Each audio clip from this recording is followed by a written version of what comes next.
एक पंडित जी थे, काशी से पढ़ करके आए। घर आए तो पिता ने पूछा कि बेटा पाप का बाप कौन है। उन्होंने पूरे वेद पुराण उलट पलट लिए पर कहीं उन्हें पाप के बाप का नाम नहीं मिला। पिता ने कहा जा अभी और पढ़ के अभी तेरी पढ़ाई पूरी नहीं, मेरे प्रश्न का उत्तर नहीं दिया मतलब तेरी पढ़ाई अभी पूरी जा। उल्टे पांव बाप ने बेटे को फिर लौटा दिया। वो फिर काशी की तरफ चला। बड़े बड़े विद्वानों से पूछा भैया बताओ पाप का बाप कौन है, ये कौन से ग्रंथ में मिलेगा, कहां लिखा है कि पाप का बाप कौन है, मैंने तो कहीं नहीं पढ़ा।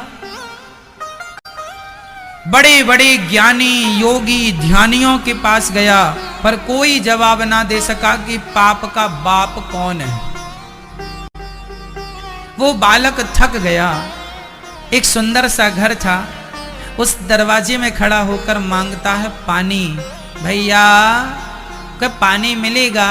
तो अंदर से एक सुंदर सी महिला सज धज करके श्रृंगार करके पानी चांदी की गिलास में पानी लेकर आई। कहा लो पंडित जी पानी पी लो। पंडित जी बहुत थके थे, वह बालक थका था और पानी गट गट गट गट करके पी लिया। और जब पानी पिया तो पूछा कि ये घर किसका है? तो उसने कहा ये घर वैश्या का है, इस घर में वैश्या रहती है। अब पंडित जी अपना पानी बाहर निकालने लगे। निकल पानी, वैश्या का पानी मैंने पी लिया। तो तुमने बताया नहीं कि घर वैश्या का, मैं कभी पानी ना पीता वैश्या के घर का, मेरा धर्म बिगाड़ दिया। उस महिला ने कहा पंडित जी अब धर्म तो देखो बिगड़ ही गया, गर्मी बहुत है, आओ अंदर बैठ जाओ। छाया तुमने पूछ लिया होता पहले तो हमने बता दिया होता, पर तुमने पूछा नहीं। तुमने पानी पीने के बाद पूछा तो आपने पानी मांगा, हमारा धर्म था पानी देना, दिया। गर्मी बहुत है, कहीं छाया नहीं, आओ थोड़ी देर बैठ जाओ। पंडित जी बोले चलो ठीक है बैठ जाते हैं, पर हमें प्रायश्चित करना पड़ेगा, तुम्हारा पानी पी लिया वैश्याओं के घर का, हटो यहां से। वैश्या अंदर गई,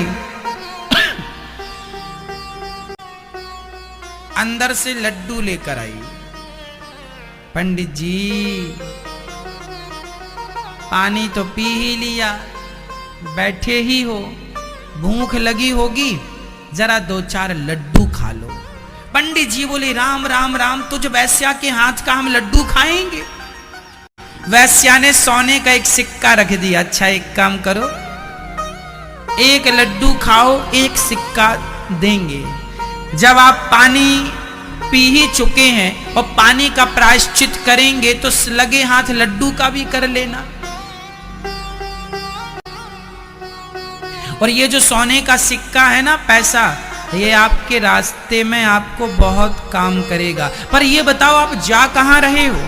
हम काशी जा रहे हैं। क्यों? हमें पता लगाना है कि पाप का बाप कौन है।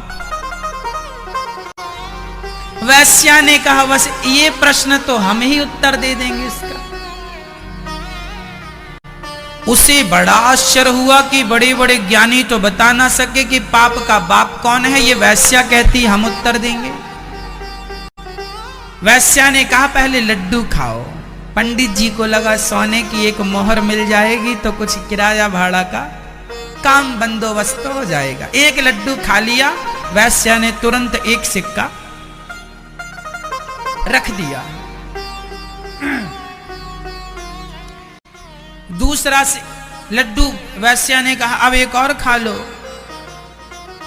पंडित जी ने कहा एक खा लिया बहुत है, अब इसी का प्रायश्चित करना पड़ेगा। नहीं तुम्हारे हाथ का नहीं खाएंगे, तुम वैश्या हो।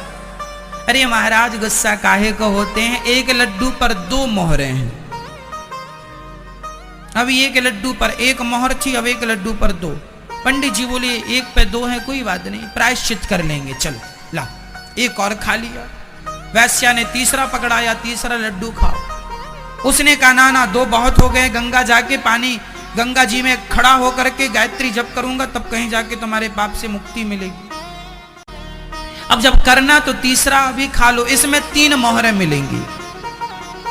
पंडित जी लड्डू खाते गए, वो वैश्या मोहरें देती गई। अंत में पंडित जी जाने लगे। वैश्या ने कहा, महाराज प्रश्न का उत्तर मिला कि नहीं? बोले नहीं मिला, काशी में जाके पता लगाऊंगा। वैश्या ने कहा, महाराज आपको अभी भी पता नहीं चला? आप मेरे घर में लड्डू खाए, मुझ वैश्या के हाथ का खाना पाप है आप ब्राह्मणों के लिए, पर फिर भी आपने खाया। बताओ किसके लिए खाया? मोहरों के लिए। मोहरें क्यों चाहिए? क्योंकि अंदर लोभ जाग गया। पंडित जी लोभ ना जागता तो आप मुझ वैश्या के लड्डू कभी ना खाते। आप पाप तभी करते हैं जब आपके अंदर लोभ जागता है, इसलिए पाप का बाप लोभ। ये वैश्या ने ज्ञान दिया। पंडित जी उसके चरणों में गिर पड़े। माता धन्य हो तुमने हमारी आंखें खोल दी।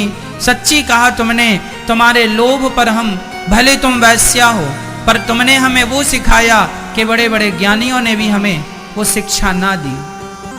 अंत में घर गए, उन्होंने पिता से कहा पाप का बाप लोभ है। पिता ने हृदय से लगाया।